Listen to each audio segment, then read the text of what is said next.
well-deserved recognition. And before we move on to item 6, the young gentleman looks like he might need ice cream or baseball practice or something other than this meeting, and maybe his dad could help him do that. You have a fantastic evening. Thanks so much.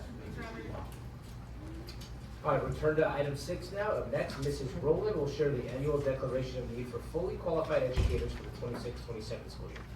Okay, so this is an annual item that I bring to you as the board.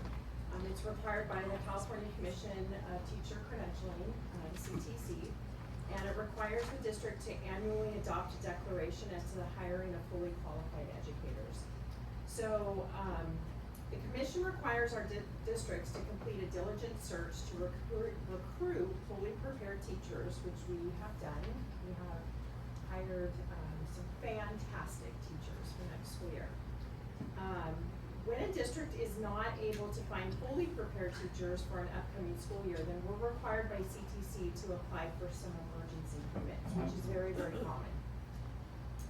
An emergency or limited assignment permit is required when a certificated teacher still has one or more components to complete to go towards their credentialing. So per CTC, a district may still hire and contract these employees, however, they must work under that short-term permit.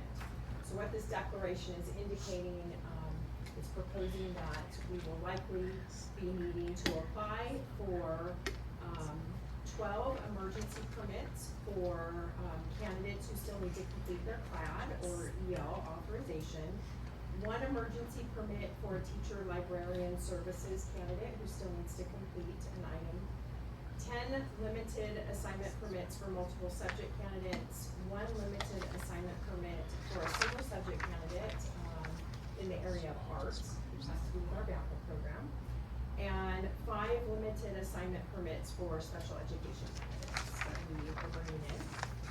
We also anticipate hiring up to potentially 6 certificated interns, so that's also indicated on the declaration. Any questions? If not, then I would recommend the approval of the 26-27 annual declaration. I do have a question on the CLAD, the Yes. 12 emergency. Yes.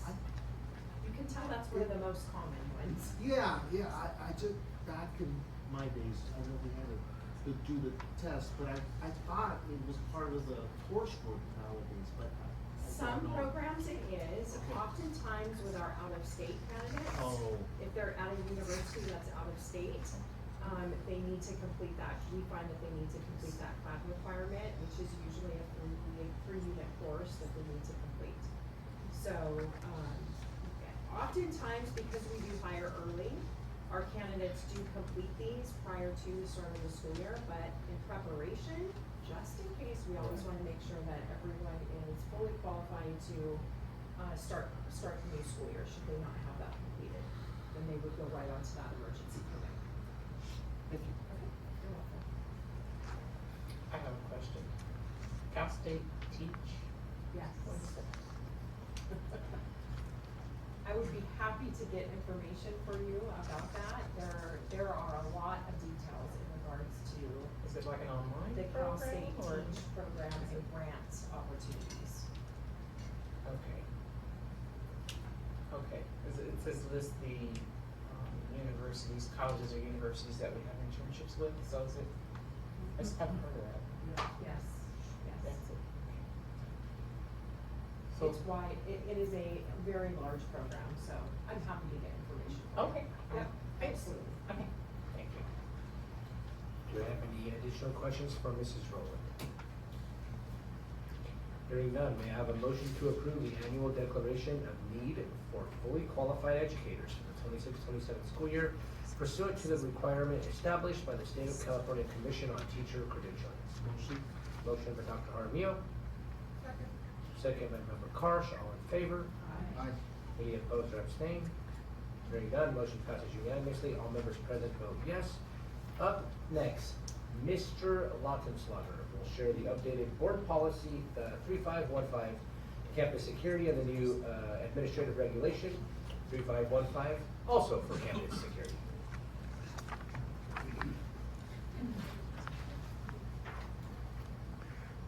All right. Good evening, board members, staff, and community members.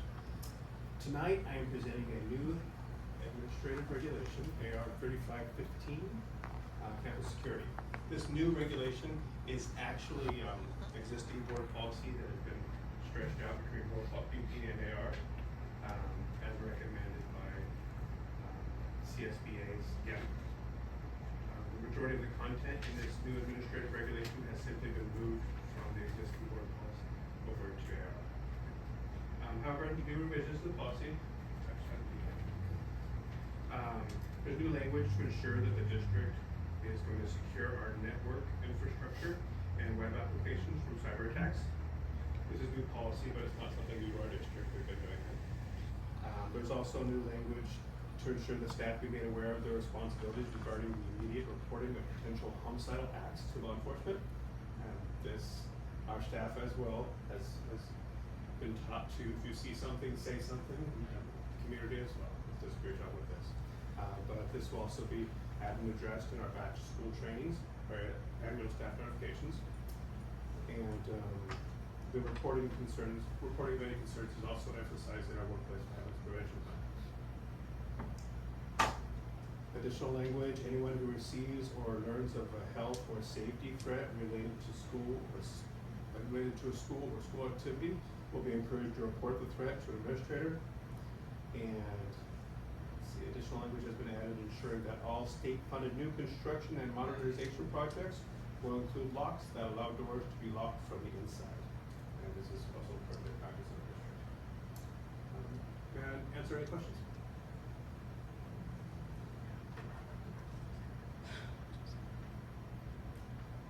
Any questions for Mr. L? Thank you. All right, may I have a motion to approve the updated board policy 3515, campus security, and the new administrative regulation 3515? Motion by member Fort, Second. second by Dr. Jaramillo. All in favor? Aye. Any opposed or abstained? Hearing none, motion passes unanimously. All members present vote yes.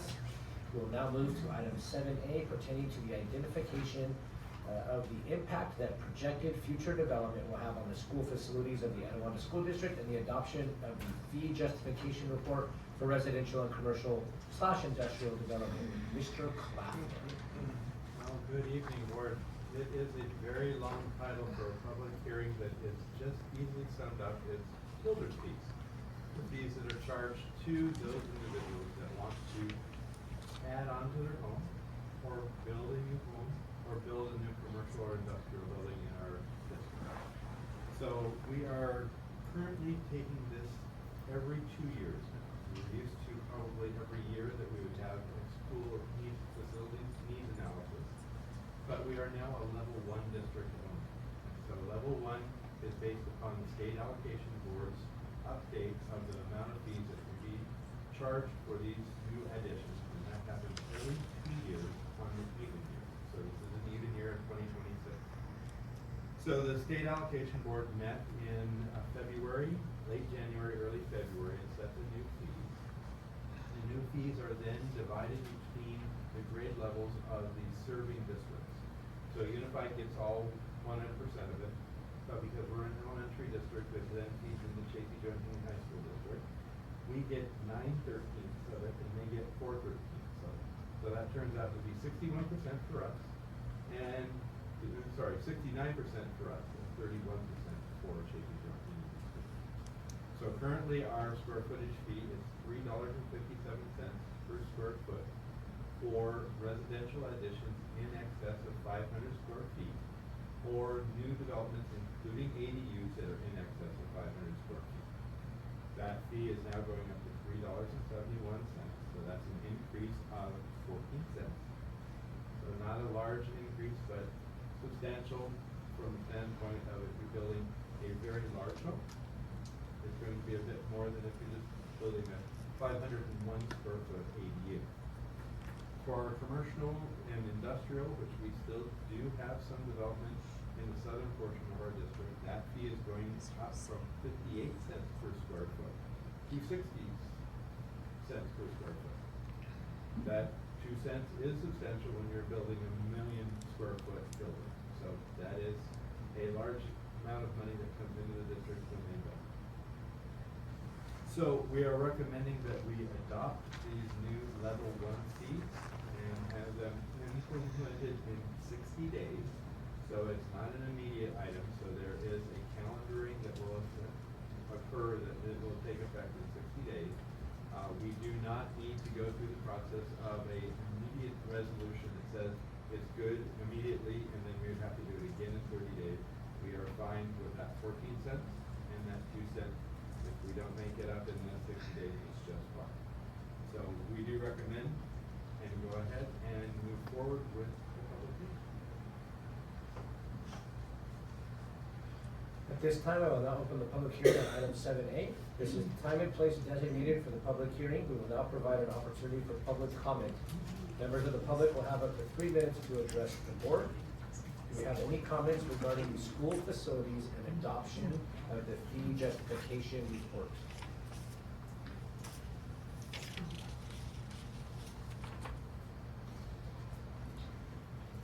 If there are no comments, I will now declare the public hearing closed. Is there any board discussion on this item? May I have a motion to adopt resolution 2526-28 of the Board of Trustees of the Etiwanda School District concerning school facility fees on residential, commercial, and industrial development pursuant to Education Code Section 17620. Motion by Member Parch. Second by Member McAllister. All in favor? Aye. Any opposed or abstained? Hearing none, motion passes unanimously. All members present vote yes. Up next, Mr. Higgins will present the modernization plans for West Heritage Elementary School.